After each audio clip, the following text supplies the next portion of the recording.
I have a problem that most old muscle car owners, any high performance car owners that have done any type of modification to their engines, or just it was a high performance engine to start with, has. I have pinging on my 340. That's a very common thing, especially with the gas today, the top octane being 93, which is good enough for most computer controlled cars with fuel injection. But carbureted cars with high compression, aggressive cams are going to have some issues with this gas, especially with high load, high temperature. And I am not immune to this.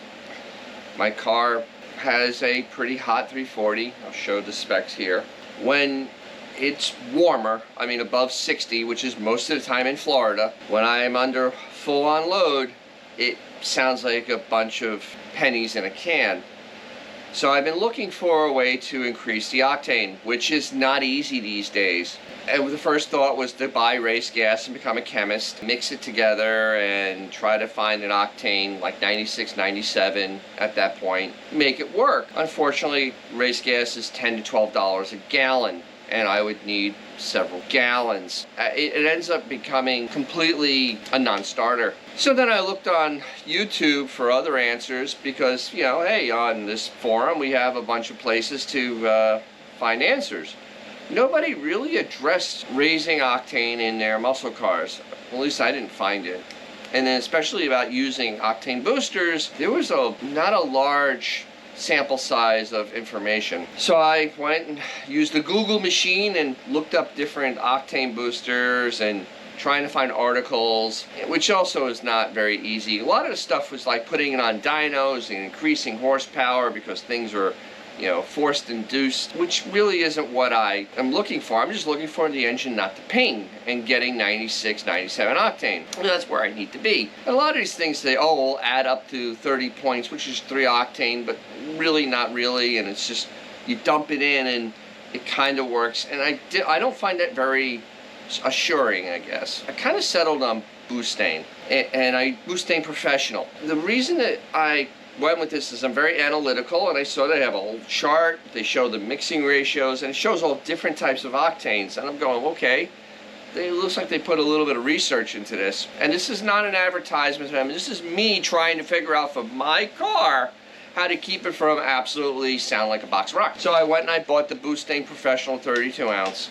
And I'll show you the mixing ratios here. It's actually kind of fascinating.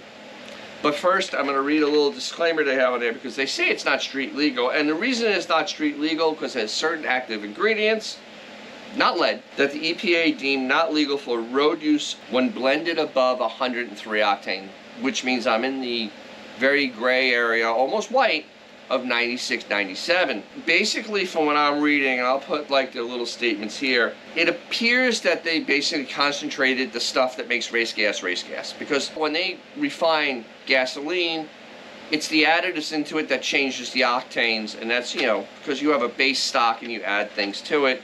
And it looks like they just take and the additives, they just concentrate them and then they put them into a can, a metal can, which is very nice to see because I guess because plastic is made from oil, probably not a good combination to have these additives working on the plastics. It also says it treats ethanol, keeps the ethanol in suspension, so you don't have the water coming out of suspension also, which then eliminates the white rust. And it says it lubricates the rubber in the upper end of the engine, which is okay, good stuff. So what I'm going to do is I'm going to unpack it. I'm going to put it in my car. I'm going to pull plugs before I drive. I'm going to drive the car. You're going to come riding along with me. I'm going to come back. I'm going to pull the plugs. We're going to analyze the way the plugs look. We'll see if there was any pinging during that drive. And then we'll come to a conclusion. Because, honestly, that's the only way to analytically look at this without doing full scientific studies on the actual gasoline. Hopefully we'll get something out of this. I want to hear your comments on, you know, what you do to keep your high-performance engine from pinging. Especially if you're up like I am above 10.5 to 1 and running heat. So just comment below and we'll get started with this whole process. I got it on Amazon and they shipped it in a nice bag so in case it leaks. It actually comes in a metal can. And what I'm going to be doing is I'm putting the stuff in today. And, well, it says reseal the ship, but I have no idea how how to open it and receive. Well, I guess that's why. Well, that's okay. I won't be returning this, I hope. So here it is. I calculated, because they're insane on here, because it's like, you know, for 93 to get the 96, 32 ounces will treat 187 gallons. Okay, what does that mean? That between 3 and 4 ounces will get me 96, 97 octane allegedly on the 93 ethanol I have in the tank. What we're going to do is that I have this measuring cup that has ounces on the side, and we're going to put 4 ounces in here. I think I have about 20 gallons in this tank, thereabouts. And I'm going to get myself to between 96 and 97 octane allegedly from the Boostane. We'll see from there. Just push the tab behind, so then we got that, and got a pull tab on the inside for safety, of course. And it smells interesting. I wish this was smell-o-vision, because it smells interesting. Kind of smells like lacquer thinner, to be quite honest. Alright, so now we got to put 4 ounces in here. It has a very interesting color to it too. That's 4 ounces in. You see the color. It's kind of interesting. Yeah, it just smells like lacquer thinner or something. It's in. Alright, it's in, so now we put the little nozzle back on top, and we'll see what this actually does. And because hopefully I'll take the car out tomorrow, the day after, and we'll let me shake it a little bit. God, that's good suspension. And we'll see what we'll drive it a bit, drive it kind of hard. We'll pull the plugs and see what they look like. So yeah, the Boostane Octane Engineering Professional, and we'll see what this is all about. Okay, so we put the Boostane in, Boostane Professional in, and now I'm gonna, before I even drive the car, I'm gonna pull 1 and 6 or 6 and 1 spark plugs. We're gonna look at them closely. Then we're gonna compare. So my camera died in the middle of me speaking, but what I was saying is that we're gonna pull 6 and 1, look at the plugs. So let's pull 1 and 6 or 6 and 1 and go from there. Okay. So I have pulled number 6, and you see I always write on the plugs what they are, because in case you pull all of them out, you just put them back where they were. I mean, it's a good way to diagnose an engine. All right, let's look at that electrode. It's a little bit of brown on there. You can see the timing mark here. It's pretty good. Very nice. Not a massive amount of color. It's got the heat range looks pretty good. These are pretty cold. So, all right, so that's number 6. Okay, I've pulled number 1. You can see, got like 2 straps of heat. I haven't run it very long, but you can see the coloration. That's pretty good coloration for ethanol type gas. I have Marvel Mystery Oil in there. Some ethanol treatment marine. You can see there's a timing mark right there. Focus. So the timing looks about right. It's not that rich. Good color, actually good color on the porcelain. So, and these are an NGK, pretty cold plug, equivalent to a Champion 4. Okay, I'm driving to Mexico, and it's hot out. It's in the mid-80s. It's super humid. So this is a really good test. A lot of load on the engine right now. And I know it's gonna be a little noisy, but it's so hot I don't want to turn the air on while I'm actually doing any type of test, because, well, we need to have a good baseline here. And I'm trying to get it so the fuel is mixed and I'm getting that fuel into the actual carburetor. So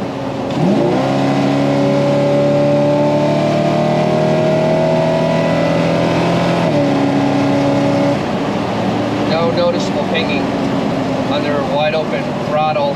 Hard, I mean, that was a hard pull, and absolutely nothing. I didn't hear a damn thing. Did not hear a damn thing. Maybe this stuff actually does work.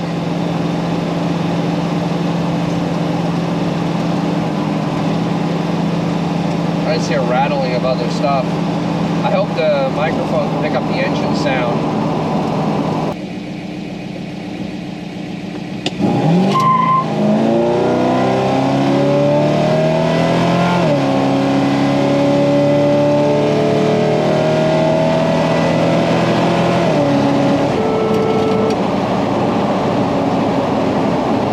No pinging. None at all. 0.0 pinging. 0.0. That was impressive.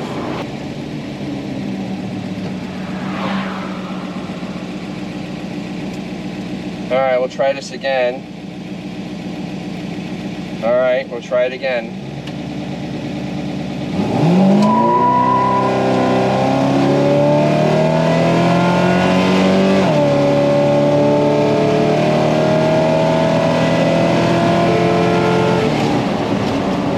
No pinging. Literally nothing. Alright, let's turn the air conditioner on, because I'm getting hot anyway. And let's see. Air's running. Nothing. Wow. Wow. I mean, it's hot outside. The engine is hot. And now I have extra load of the AC, and wide open throttle, absolutely nothing. No pings. Okay, I pulled the same two plugs I pulled, you know, right after I put the Boostane in. I pulled 6 and 1, because they're very, very different plugs. Once again, you know, one is at the front of the engine. It is on a high runner. You'll have a little bit of a leaner mixture because of where it is. 6 is a low runner toward the back of the engine. You know, it's a lot warmer. So I want to try to get a balance on both sides to see how we're doing, because I know the carburetor is set up well. As you saw in the first things, there's no extra soot. Plugs are fine. So with that being said, let's start with number 1. So we'll get a little light on this. Alright, so we're gonna, well, let's see if I can get this without being too horrible. Okay. So as you can see, it actually looks tanner. I mean, there's a lot more tanness to it. The there's no metal flakes on that plug at all. The my idle looks good. Nothing. It actually looks like I'm almost using ethanol-free gas, because you're getting that really nice tan look to it. I may need timing. Honestly, this is number 1. That looks really nice. Here's number 6. Same thing. Very tan. Look down. Very, very nice down there. Good ring around for idle. Not rich. If you look at the strap, it probably does need timing, but there's no metal flakes on it. There's no detonation damage on these. The plugs look wonderful. So, and I actually going out to a cruise in. It was hot in the afternoon. I took the car out, had the air conditioning on, and I got on it a few times with the air. Fine, no pinging. Drove back later in the evening. It was cooler out, no air, but a lot of highway, you know, doing 60, hard accelerations. So a lot of driving your muscle car. I have to say, after looking at the plugs, driving the car, and we have the video of me driving the car, I have to say this stuff, it works. It's not snake oil. You know, just as a home mechanic, somebody that actually works on his own cars, has been working on them for a very long time. I mean, this stuff smells weird, but then again, racing gas smells weird. Make sure the lid's on tight. I'm pleasantly surprised and happy because I honestly, after all the, you know, the BS you see with octane boosters, and the bad experience I've had in the past with them, where it's just like, I'm like, this doesn't do anything. It did nothing to my engine. It didn't help. So I mean, honestly, with my setup and with the compression I have, yeah, I'm very satisfied. And being it's $4 extra per tank full, honestly, in the grand scheme of things, that's not really that bad. Considering I'm paying almost $4 a gallon anyway, it's like adding for another gallon of gas at regular price. Really not a backbreaker, not a deal breaker. So I'll give this a thumbs up. Give it, you know, give it 9 out of 10 Hemis. Just the cost keeps it from being 10 out of 10. How about we do that? We'll use the Hemi rating scale from now on. We'll do 9 out of 10 Hemis on this. I want to hear your comments on these types of additives and what you've experienced with them, because I'm just curious. I've had a very good experience with this, and I'm going to pass it on that I had a good experience on this. This is totally trying to help people. If you got something from this, you know, hit that like, subscribe, share it. Those are free. It doesn't cost you anything. You're not going to get charged for having more subscriptions in YouTube. It's okay. You can do these things. I'm really trying to work on getting to 10,000. If I get to 10,000, I'll shave my beard. So let's go ahead and try to get there. And thank you very much for everybody that supported me. And thanks for watching this point. And as always, if you have a cool old car, something fun to drive, take it out, because you'll make someone's day, probably your own. And I'll talk to you soon.